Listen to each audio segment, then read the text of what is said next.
Hello रउआ, स्वागत बा हो हमार ब्लॉग पे। तो सभी लोग कैसे बाड़ू? अच्छा बाड़ू के ना? रउआ पेट में बहुत दर्द बा अभी।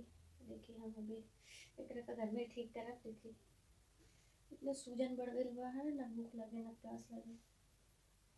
एकरा का नाभि धरण बोला था। ये नाभि जो है ना, ये खसक गईल बा। देखिए बहुत ज़्यादा दुखता है ये यहाँ से पूरा खसक गईल बा। एकरा का थोड़ा सा ऑयल लगा के ठीक करब।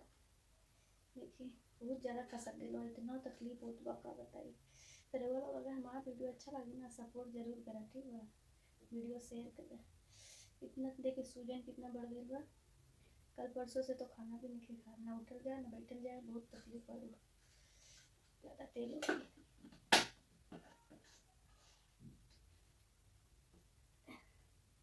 देखिए एकरा का अब हम इधर से ले जाइए। बहुत ज़्यादा का करे, डॉक्टर के भी नहीं के दिखा पाए। डॉक्टर तो ये चीज़ें घर पे ही सही होती है। डॉक्टर को बहुत पैसा लेते बा, पैसा भी नहीं के घर पे ठीक कर लेते बा। अब इसको सेंटर में लाई। देखिए जोर से दुखा था, भूख भी नहीं खिलावा।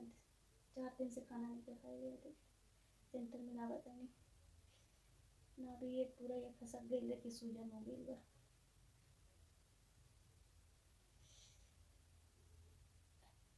अगर हमारी वीडियो अच्छी लगे तो वीडियो को ज़्यादा से ज़्यादा शेयर करें और सपोर्ट जरूर करें, ठीक बा? और अगर